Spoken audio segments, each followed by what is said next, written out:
একেই বলা হয় work smartly and make your life easy. আজ আমি ঠিক করেই নিয়েছিলাম যে বেশি সময়টা রান্নাঘরে ব্যয় করব না, কারণ বাড়িতে আরও অনেক কাজ আছে যেগুলো আমার করতে হবে। প্রত্যেক দিন আজ এই কাজ কাল সেই কাজ করে করে সেই কাজগুলো হচ্ছে না, সারা দিনটা যেন রান্নাঘরেই ব্যয় হয়ে যাচ্ছে। তাই ঠিক করে নিলাম কি করা যায়। আজ আমি বুদ্ধি এঁটে নিয়েছিলাম যে আজ এমন একটা জিনিস করব যাতে কি মানে আমাকে বেশি সময় রান্নাঘরে ব্যয় না করতে হয় আর আমি বাকি কাজগুলো করতে পারি। তার জন্য আমি কি করলাম, দেখে নিলাম ফ্রিজে কী কী রয়েছে।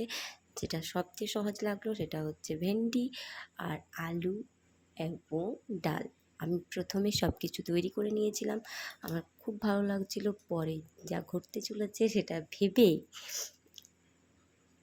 ভেন্ডিগুলো আজ আমি যেটা করছি সেটা হচ্ছে মাংসকে যেভাবে ম্যারিনেট করে আমি সব কিছু আগে থেকে গুছিয়ে নিয়েছিলাম, কেটে আলু ধুয়ে সব কিছু মিক্স করে নিয়েছিলাম, ডাল ধুয়ে নিয়েছিলাম। ঠিক আছে, এই যে আমি তরকারিটা করছি বা আমি এটা অনেকবারই করেছি, আমার এটা সবচেয়ে প্রিয়। এটা করতে আমার খুবই ভালো লাগে। আর মানে কী বলি, এটা হচ্ছে সবচেয়ে ইজি প্রসেস। মানে একদম টাইম নেই যখন তোমার, তখন তুমি এটা করতে পারো। আমি সবসময় করে থাকি, মানে আমার তো কখনোই টাইম থাকে না, আমরা দুজনেই ওয়ার্কিং কাপল, তার জন্য ঝটপট করে আমি এটা বলতেই পারেন ম্যারিনেট করে নিলাম। মাংসকে যেরকম ম্যারিনেট করা হয় সেইভাবে ম্যারিনেট করে নিলাম আমি এটাকে।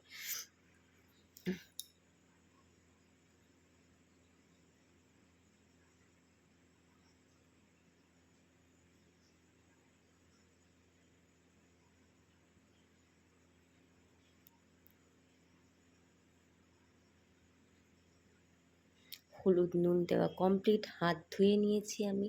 এই হাত দিয়ে দেখুন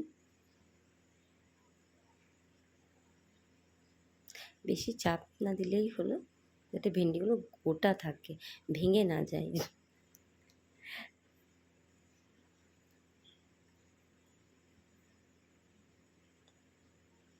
করোনার পর থেকে হাত ধোয়াটা এবং আমাদের বেবি হওয়ার পর থেকে হাইজিন মেনটেন করাটা এত বেশি প্রয়োজনীয় হয়ে পড়েছে, আমি সাথে সাথে যে কখনো ভুলছি না হাত ধুতে।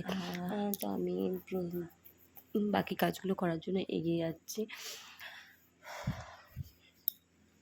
তেল আমার গরম হয়ে গেছে, এখন দেখতে হবে তেল থেকে ধোঁয়া বেরোচ্ছে কিনা। আমি এতটা ভালো নয় রান্নাতে, কিন্তু জীবনের এই বয়স পর্যন্ত এসে যাওয়ার পর আমার মনে হচ্ছে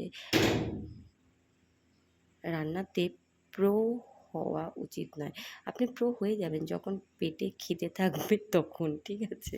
এরকম আমি প্রো নয়, বাট ট্রাই করতে করতে এই যে করে নিয়েছি। এখন খুবই খুবই সুন্দর গন্ধ বেরোচ্ছে আমার এই সবজি থেকে। এখনও রান্না হয়নি, বাট এত সুন্দর লাগছে মনে হচ্ছে কাচ্চাই খেয়ে নেব। সব কিছু দিয়ে দিলাম, একটু নষ্ট করা যাবে না। প্রত্যেকটা ডাল আমি এখান থেকে তুলে পর কড়াইয়ের মধ্যে দিয়ে দেবো, কারণ কিচ্ছু নষ্ট করা যাবে না বাবা, আজকাল খাবারের যা দাম।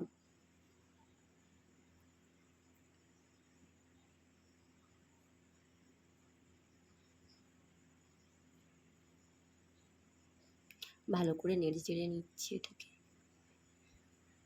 ভিডিওটা করা হচ্ছে বলে এটা অনেকক্ষণ মনে হচ্ছে, কিন্তু এটা খুব তাড়াতাড়ি হয়ে গেছে, খুবই খুবই তাড়াতাড়ি হয়ে গেছে। বেশি কিছুই করতে হবে না আমাদের জাস্ট যেভাবে আমরা ডাল সিদ্ধ করি বা ডাল করার জন্য উনুনে চাপাই, এখন সেম ওরকমই আমরা এটা করছি।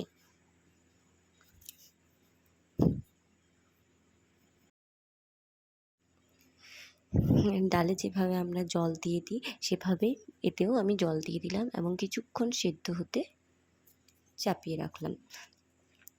সেদ্ধ বেশিক্ষণ লাগবে না সেদ্ধ হতে, কারণ অনেকক্ষণ আমরা ম্যারিনেট করেছি, ঠিক আছে? এইভাবে আমার তরকারি ও ডাল 2 করার ঝামেলা শেষ হয়ে গেল এবং এক ঢিলে 2টো পাখি মারা হয়ে গেল, তাই না? আর আমাকে ওই ঝামেলাটা আর নেই আমার, যে আমাকে একটা তরকারি করতে হবে আর একদিকে ডাল করতে হবে। আমরা দুজন, আমাদেরকে বেশি কিছু করতেও হয় না। Thank you.